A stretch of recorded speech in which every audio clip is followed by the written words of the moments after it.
This is your quick guide to what Las Cruces, New Mexico looks like.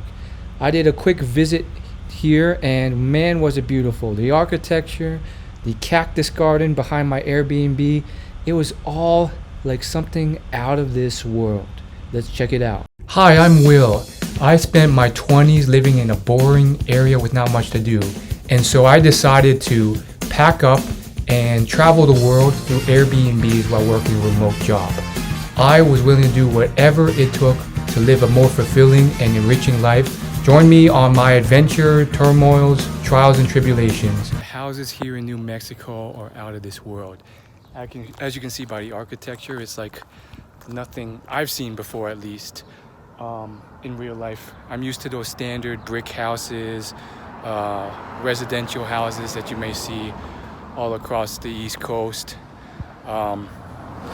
These are these kind of like flat Mexican houses. I don't know what they're made out of, clay, whatnot, but just the rectangular shape of them and everything is just, it's... All right, enough of that. Let's start the tour of the city. So there is an actual downtown area that looks really nice. It was a nice, beautiful day, not too hot. Today I am touring Las Cruces, New Mexico. The architecture is super cute. It has this feel of like a small town city, suburb vibe. And I feel like the architecture is more New Mexican than Albuquerque. You get these nice, cool breweries. There's a comic store here. And check out that like town square area. There's like kids playing in the water. You have a lot of like just standard small businesses going on here. All these standard chain stores, but also the quaint feel of a small town. The difference is the architecture is just mind-blowing. I mean, the colors. Look at that. You won't get that in like, I don't know, some small town in North Carolina or Maryland or Virginia. They just do the Mexican colors here really stand out. It's just very vivid. I really like it. And then the mountains are within view, so you can easily see the mountains from within the city. It's one of the few cities that allows for that, which is really nice. And then it's so spacious, you know, you don't feel crowded or cluttered with people. They have these beautiful little signs here telling you where you are and what's there to do, including the hotels, the museums, the parks. I mean, I wish you could see these colors in real life. They're so vivid. That dark blue over there really stands out against the tan sculptures. And all these things are really cool. Like the seating here, it's light blue as well. Beautiful. Now, some people I've heard are looking to move here to trying to do their research, seeing if it's worth it based off affordability, nature, and so forth. To each their own. You know, I think for me, I'm more of a larger city person, at least right now. Maybe when I retire, that will change. But I just like the young vibe of a large city with a lot more to do. But I could definitely see myself retiring here once I'm done with that, or a similar city.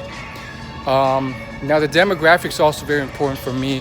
From what I could tell so far, I mean, check the numbers. Don't base it off some subjective anecdote, but demographic here seems to be mostly Hispanic and white. I do like seeing some more Asian around for where I want to be, but you know, to each their own. That may not be a big issue for you. I mean, check out these murals. I mean, they really understand the kind of neon aqua color schemes here, and it really makes things pop really nicely. And then here's where it starts to look less nice. I've taken a street a block away from the main area, and it still looks nice, but this is more of just like, you know, construction and like not as artsy. There's a pizzeria over there. But yeah, check it out. Las Cruces. Today I'll be eating at Icebox Brewing. This was recommended by someone who was a local who grew up here based off one of their YouTube videos. I found out today that they don't sell tacos on Sundays, which is unfortunate because that's the main thing I wanted here based off of the videos, but I still found some good stuff. I'm getting the Huevos Rancheros. All right, let's do a little bite of this Huevos Rancheros, authentic from New Mexico. I mean, I've had it up north before, but it's different when it's up north. I mean, there's so much Latin influence here that it must be good. So I have a quick bite, one taste test review before I take off. It's pretty good. The green chili adds quite a kick of spice.